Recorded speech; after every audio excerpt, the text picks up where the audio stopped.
Can you do that for Nestle also? What you did for PepsiCo? We can do, yeah. Nestle primary listing is in Switzerland, but ADR is listed in the US, so you can buy the ADR. McDonald's? McDonald's, yes. There's one question for Parag on a slightly macro level. I was seeing one presentation where you said that first you should worry about the safety of your capital and then go after returns is secondary. Now, of course, this US and all looks attractive, and if dollar weakens, hyperinflation and all these things we know, right? But slightly digressing from that, we keep repeating amongst ourselves that this printing machine that they've started, ultimately you are talking about a currency which doesn't have value, right?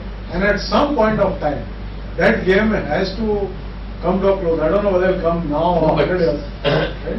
For that, sorry, you complete your point. At that point of time, maybe, I mean, I don't know, maybe it's possible that nobody wants to touch that country, forget about valuations and prices, and that may be probably the time to enter rather than now. See, now nobody can time it, but if US dollar still goes on becoming cheap, then these companies will go on benefiting more and more because their exports will be getting them much more money.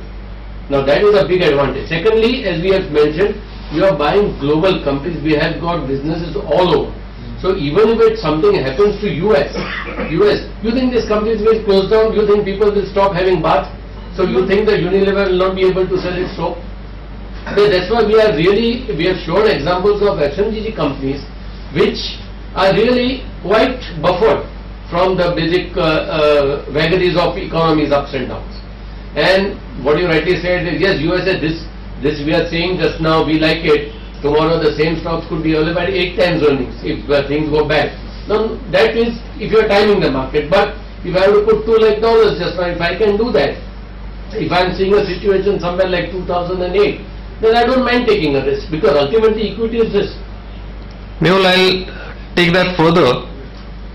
Today, when you are buying Hindalco, you are buying Novelis because Novelis is there. It's based in the American continent. Today, when you are buying Tata Tea, you are anyway buying the entire US business of Tata Tea. And today, when you are buying a PNG, you are buying the global operations of PNG. So when there was hyperinflation in Germany because of the between World War I and World War II, Mercedes-Benz still survived despite that, despite the hyperinflation. What we are doing is, because of the hedging, we are taking out the dollar risk, and if US currency goes down, we will have upside because of this transaction and not downside, because all the profits that these people make outside US, that will be worth more in dollar terms, and that dollar we have already hedged to the rupee. I am also not very bullish on the US currency, or I have my doubts as to whether it will retain a lot of its value. So that was the biggest stumbling block last time I made the presentation, but then I realized that one can hedge all the risk as well as get a additional yield, so why not do it? But you are suggesting this because you feel that the markets in India now you reach a level where you can't really buy too much. See, what we are seeing is a big discrepancy between here and there. If you are buying Nestle India, why not buy Nestle the parent? You will get the Indian business anyway. You will get the Indian and Chinese and African and all sorts of Latin American businesses. Plus you are getting something more for free. So the dividend component is important in selection of these global companies? Yes, it is. That's the most important factor, right? See, currency yield you will get in any share. Correct. 5.4. Yeah. In addition to that, you will get dividend yield. In some companies, dividend yield will be higher. So a company like Kimberly Clark will pay more dividend than these two, than PepsiCo and Nestle. At one point in time, Kimberly Clark was giving, I think, somewhere around 4% yield. Another factor, Mehul, when we look at companies in, let's say, the metal space or energy space, let's take ExxonMobil and ONGC.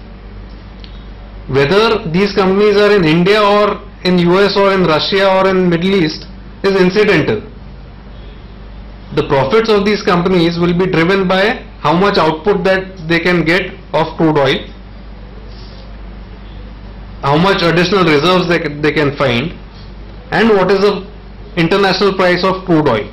It's not driven by what is rupee, dollar, or what is anything, because they will get the same price in the international market. So if you are buying something like ExxonMobil, where is the question of US dollar weakening, strengthening, or US economy going up or down? It's effectively the same as buying or a metals company, for example. You know, another thing is Standard Chartered Bank, you saw, hardly any business comes from abroad. But Standard Chartered Bank happens to be listed in the London stock market. Now, you have an idea, they say, in the Indian markets. The price is about 120 rupees. Now, all the Indian banks, there is a hype over here, they are available at 5 times book. Now, this Standard Chartered, just because it happens to be listed in London, it's available at 1.6 times the book. Now, why would you not buy a banking sector which has got maximum presence into India? Then, you know, buy a State Bank of India or even an HDFC Bank or an ICICI Bank. See, these are valuation differences. Because the company happens to be listed over there, nobody sees that where is the business coming from. Rajeev, I have got another companies you have shown are those FMCG type companies. Now there are ETFs available in US which capture all these companies into one ETF. Would you not recommend buying that ETF so that all the companies are then captured into that? See, there are various ways to do the same thing. So you could participate in ETFs, sector specific ETFs, or that is one option. Yeah. How do you treat the shares you buy for the wealth tax purpose? What you buy abroad? I don't think wealth tax would be applicable on that. I'm not sure. Maybe I have not looked at this. You need to check with your chartered accountant. It's a new question for me. I have not looked at it. To my understanding, I don't think wealth tax would be applicable. Sudhir bhai, you have anything? Would it be applicable?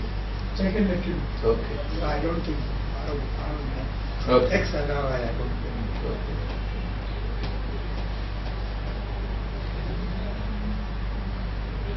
Just as you told us that Coal India is not a bad buy, what is your opinion on copper? What is on copper?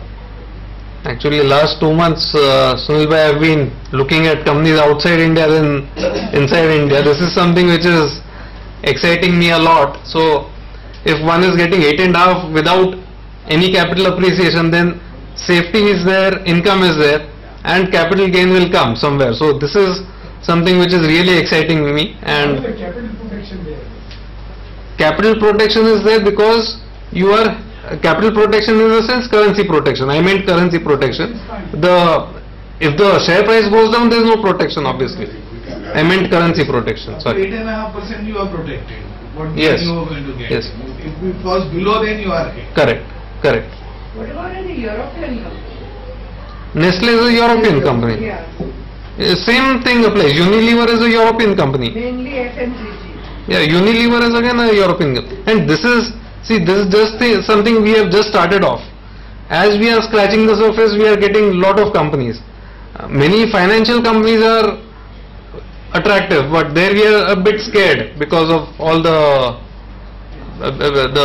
exposure to some bad loans, etc. We are not. Factors like what happened in Greece, what is happening in Cyprus, what is happening in other countries, it would not affect the stock market and the capital protection lost drastically. What is happening to Cyprus, Greece, and all that? That is why these companies are quoted at, let's say, 15 times earnings, 16 times earnings, as compared to average 24, 25, 26 times earnings. So it Today- could be exposed and prone to more risk or not? I'll tell you another, see, a lot of people are ignoring some undercurrents that are there. just look at this situation today. Countries like China, countries like in the Middle East, all these oil-rich countries, Singapore, all these people have huge amount of funds in US treasuries. They are stuck. They are getting close to zero yield on that.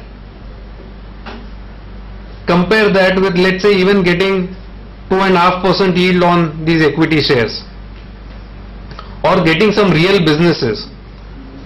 So what you will see is either sovereign wealth funds going on a buying spree, or you will see those countries putting money in their national champions, so their national enterprises, which will in turn go on mergers and acquisition spree abroad. They would rather hold something real in terms of some business assets or oil wells or something like that. So when this $600 billion of quantitative easing happens, or when this fear of dollar devaluation becomes real, that time no one would want to be in paper-based assets or in these fixed income assets. They would rather buy these companies outright, especially when they are available so cheap. So earlier you had this thing of Lenovo buying over IBM's laptop division and desktop division, this ThinkPad and ThinkCenter and all that. China would love to buy ExxonMobil. It's just that US lawmakers will not allow it to buy. But you could see all these Qatar and Abu Dhabi and all these people starting to buy some of the real assets or companies, etc. You could see overseas companies making acquisition pitches. You could see mergers happening in the US because interest rates are so low.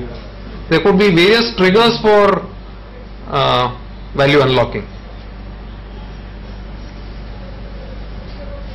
Okay, thank you very much for patient listening. Thanks. Thank you. The bar is open.